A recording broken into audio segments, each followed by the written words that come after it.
impresario. It's Howard Panter who joins us live on the programme. Thank you for spending a bit of time with us today. Can we start with how you, first of all, reacted to what you heard from the Prime Minister yesterday? Thank you.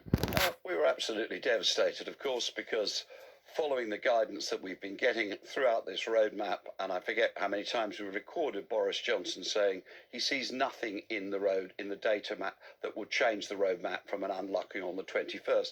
And given that we've been keeping this industry and many related industries going for the last 15 months out of our investors' pockets and looking after people, and many people have been suffering from mental illness and all kinds of stress, family stress and so on. An incredibly stressful time, as you know, for everyone around the country. But many people in our sector are freelancers. They've fallen through the net in terms of furlough or not furlough.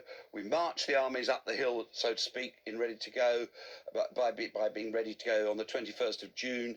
You can't suddenly put on a whole industry in a week or in 5 weeks. And now we have hundreds of people I was speaking to yesterday, hundreds of employees, hundreds of employers I'll be speaking to today.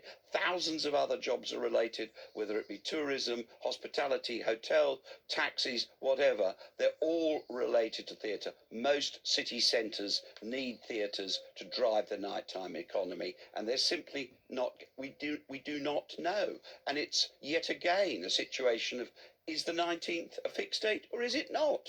How is any industry supposed to plan when there's no certainty? And essentially what we're saying is that the reaction of the government is completely disproportionate to the facts.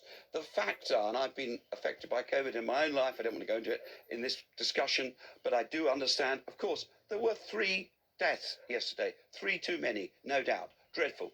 3. There are thousands and thousands and thousands of people's jobs and businesses which are at risk, and many of those businesses will not now come back after 16 months off. They will not come back.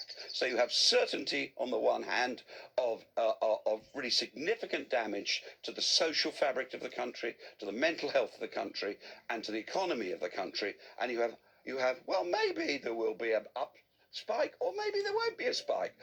So there has to be some real statesman-like judgment about what is more important. And your words this morning, I'm sure, will resonate with many of our viewers. But I suppose from the government point of view, and the point that they were making yesterday, and Michael Gover's made again today, is that they are expecting those numbers of the Delta variant to rise. And their point is that they want to accelerate the vaccination programme for the next 4 weeks. And they would say it's a sensible delay. Well, will they guarantee it's the 19th? No, they won't. And will they, much more to the point, to all of the businesses that are struggling on the very edge now, and all the people will be thrown out of work in, will they give them their money back? Will they give them more money? No, they won't. So they're hoping it'll happen. They may be wrong.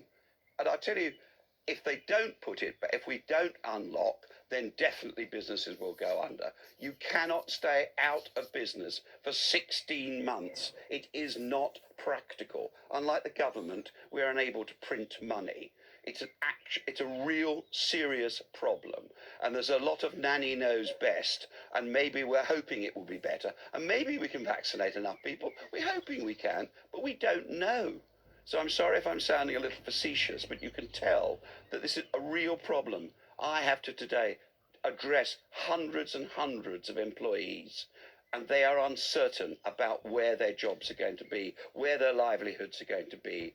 There's no certainty, it's disproportionate, and it's just kicking the can a little bit further down the road and hoping it'll be fine. Well, at the moment, the important facts about hospitalizations and deaths, very important as they are tiny. They're minuscule in numerical terms. They were twisting the numbers saying, oh, it's 62% up. It was like 62% up from 30 to 60 or something. The numbers are tiny within the population of the country. Can I ask you, listening to the Prime Minister yesterday, he did mention theatres when he was talking about potential pilot schemes.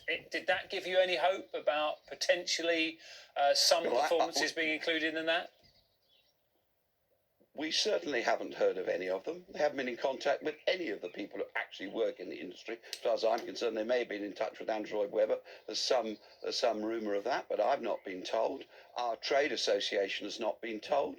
So what pilot schemes? Every scheme that's been taken, every test that's gone on in a theatre has proven that it's much, much less likely there'll be no COVID transmission in theatres. And the truth of the matter is that every single test that's been made shows that it's far more likely you'll get it in a bus, a tube, a car, or a party, or wherever. Theatre is one of the least likely places you're going to get it. Indeed, there have been no instances within tests in theatres of COVID transmission. So, it's really, I come back to every time, the facts. Why can't we focus in an analytical fashion on the facts and on the damage that it will cause? It'll cause to, we've got a brand new theatre ready to go for Jersey Boys. It's a fabulous show. Many millions of people are booking. They want to come. And by the way, they don't have to come. There's a choice. If you want to stay at home for the rest of your life, you can make that choice. What we're saying is people should be allowed the choice if they've been vaccinated, and we of course carry out temperature checks. We carry out sanitation for everyone. Everyone is checked for safety every day in the building. I go through a safety test every day. So Howard Panter, really appreciate your time this morning. I know, as you've been telling us, you've got some difficult conversations to have with some of your employees and some of your colleagues, but thank you for spending a bit of time with us, explaining what you're going through at the moment on Breakfast. Thank you.